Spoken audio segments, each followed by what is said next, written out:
के हो अब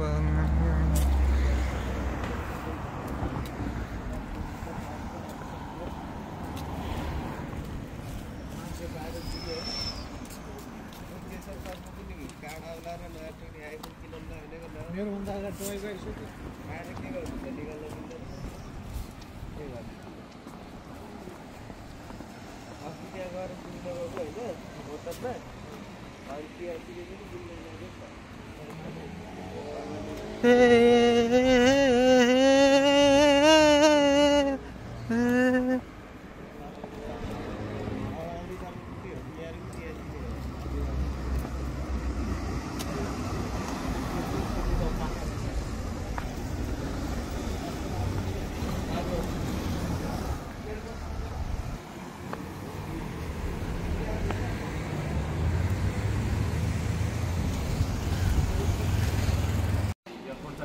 यो धरतीमा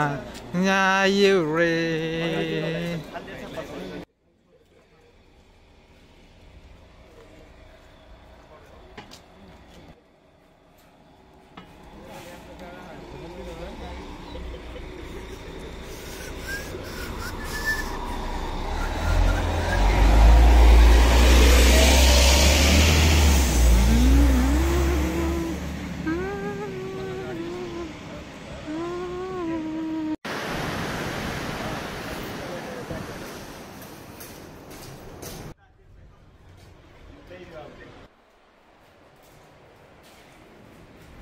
गाइजहरू यहाँ कहाँ सुरुङ मार्गमा छिर्या यहाँ कहाँको सुरुङ मार्ग हो यो मदिरा रक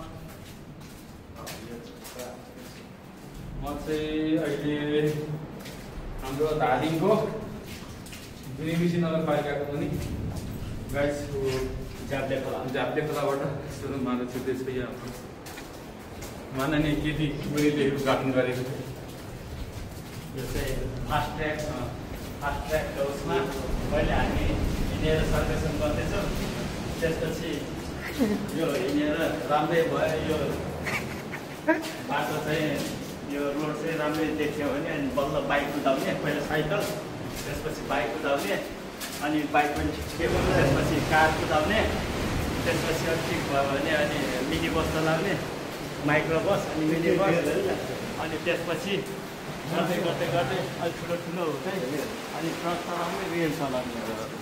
त्यतिको रेल हामी सर्वेक्षण टोली अनुगमन गर्दैछ यहाँ हामी होइन यो पानी चुहिरहेको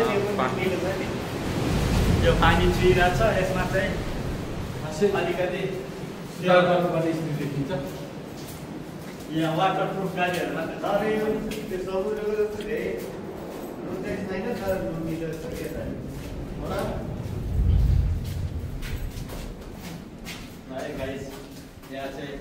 हाम्रो गौतम बुद्धले यतातिर पहिला गरेको ठाउँ हो ज्ञान प्राप्ति गरे यो यहाँ चाहिँ गौतम बुद्ध बस्नु पहिला 7 वर्षसम्म त्यसपछि फेरि अलि ठुलो हुँदै अलि यसमा छिर्नुभयो 9 वर्षसम्म अनि त्यसपछि गर्दै गर्दै गर्दै अनि ज्ञान प्राप्त गरेर यतैबाट यो सुरुङ मार्गबाट निस्केर सबैलाई ज्ञान बाँड्न थाल्नु भएको आफूले ज्ञान पाएको प्राप्ति गरेको ज्ञान यो सुरुङ मार्गबाट निस्केर सट्टासँगले समुद्री मार्ग हुँदै यो समुद्रीमा टक्क सर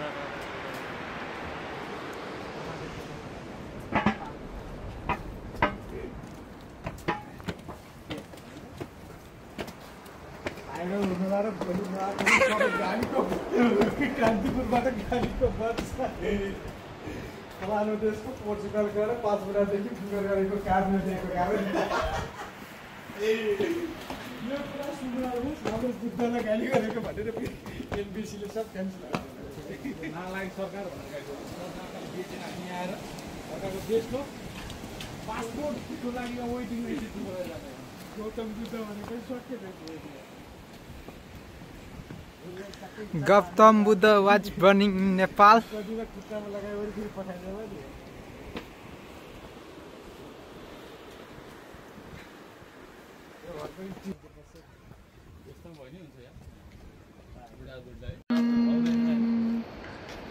तिम्रै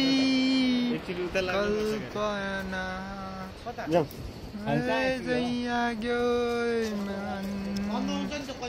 संसारमा तिम्रै संसारमा नमन बोनी डुब्न मन बोनी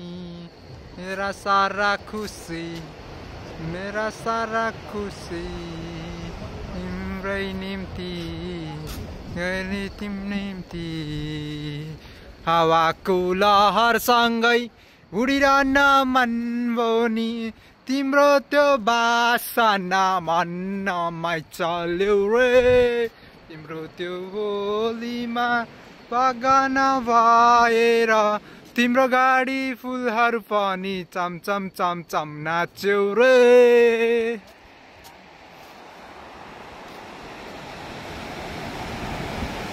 आयो धरतीमा आयो रे